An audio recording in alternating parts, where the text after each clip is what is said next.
rejoindre sur Radio J comme tous les matins et le vendredi matin, eh bien, on savoure, on déguste avec notre critique gastronomique Gilles Pudlowski. Bonjour Gilles. Bonjour. Et ravi de vous retrouver ce matin, comme tous les vendredis matins. Un plaisir partagé, évidemment, j'imagine bien. Alors ce matin, Gilles, eh bien, on reste à Paris, dans le 9e arrondissement. On va chez Michaud. On reste dans le premier arrondissement. Dans le premier arrondissement, pardon. Voilà, chez Michaud.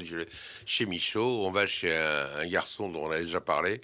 Il m'est arrivé une histoire drôle, c'est que le jour j'allais au CIRA avec une quinzaine de journalistes, et puis dans le groupe il y avait un garçon qui avait l'air un peu bizarre, avec assez grand, avec un bonnet de ski, avec les cheveux partout, avec des bagues, avec les ongles vernis, avec des espèces de grosses chaussures, enfin, et puis pendant tout le voyage il tapait comme si vraiment il devait écrire les articles et tout, les plus importants du siècle. Et puis j'ai dit, je vois Larangaise là des Échos, je lui dis, mais c'est marrant ce garçon là, il ressemble à Julien Sebag. Et il me dit, mais c'est Julien Sebag. Alors je me dis, qu'est-ce que Julien Sebag va faire avec nous? Alors j'ai parlé avec Julien, il est effectivement influenceur avec 144 000 followers sur Instagram, donc en plus d'être chef, et je lui ai dit en rigolant, tiens, ce soir je vais aller chez Michaud, et je suis allé chez Michaud. Donc Michaud, c'est le restaurant de Julien Sebag. Alors Michaud, c'est le dernier, c'est le 4e ou le 5e établissement, c'est pas comment on compte, de Julien Sebag, parce que il a Forest, il avait Créature, il avait au tout premier, il s'appelait Oyim dans le 9e, mais bon, c'est terminé. Et puis bon, c'est un garçon qui est toujours plein d'idées, bouillonnant, et on a parlé de son livre récent qui s'appelle Autodidacte, cuisine bienveillante et sensible, et toute cette cuisine tel-avivienne, pleine d'idées, levantine, oui, là-bas, mais là-bas c'est surtout des sandwichs, hein, Michaud, je crois. Alors le midi, ce sont des sandwichs, c'est-à-dire des chalotes avec notamment, alors là il s'est associé avec Mamiche, qui appartient notamment à Cécile Kayat, la boulangerie Mamiche. Voilà, la Miche, boulangerie de quartier, qui est dans le 9e notamment.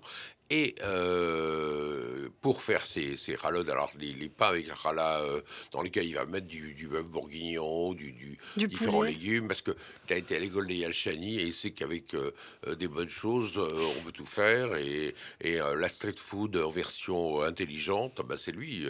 Et comme c'est un garçon qui a beaucoup de sensibilité, justement, il arrive le soir, on fait des choses amusantes. Alors, il faut quand même décrire le décor, hein. C'est un endroit pas comme les autres. Ça ressemble un peu à un diner américain, un petit peu à un endroit anglais dans les années 60, genre Swinging London, dans les tons vert d'eau. On va dire que c'est du bon mauvais goût, hein. Il n'y a pas de faute de mauvais goût. On n'est pas très bien assis, on est au bar. On est un peu comme à la maison, quoi. Voilà, on est un peu moins bien qu'à la maison, parce qu'à la maison, il y a des dossiers quand même pour le bar, mais c'est très convivial. Mais c'est rigolo, voilà, c'est convivial, on mange dans l'assiette du voisin pratiquement, et il y a les gens qui vous font la cuisine devant vous, c'est très marrant. À l'israélienne, on n'a pas le temps de s'embêter, voilà. Puis tout arrive en même temps. Moi, j'écoutais le labné avec l'oignon confit, puis les amandes, le schnitzel de volaille, comment dire en Israël, pour définir les viennoises, mais qui sont souvent faites avec de la volaille, ça peut être de la dinde ou autre chose, et c'est délicieux, servi avec une mayonnaise moutardée ou avec du ketchup, et c'est très bon, ça se mange, c'est assez régressif et en même temps addictif, hein, ça se mange comme bien ça sûr, facilement, voilà. Et puis il y avait ce qu'il appelle le shawarma de lieu. Et le shawarma, il veut dire que c'est la découpe, hein, qui donne. C'est du poisson, absolument cuit comme finalement de l'agneau, hein, amusant, avec des épices, c'est toujours très épicé, plein de goût. Il y avait également du poireau mimosa, en version tendre, avec le mimosa, donc c'est, comme vous le savez, c'est l'œuf haché, c'est très bon, vinaigrette, bien tonique. Et puis en dessert, une tarte à thon tombée par terre. À côté de moi, il y avait une dame qui se régalait de challah perdu, avec caramel et crème. Il y avait plein de bonnes choses. Enfin, vraiment, tout est bon. Petit bémol, cette carte des vins, je la trouve un petit peu courte, mais bon, pourquoi pas.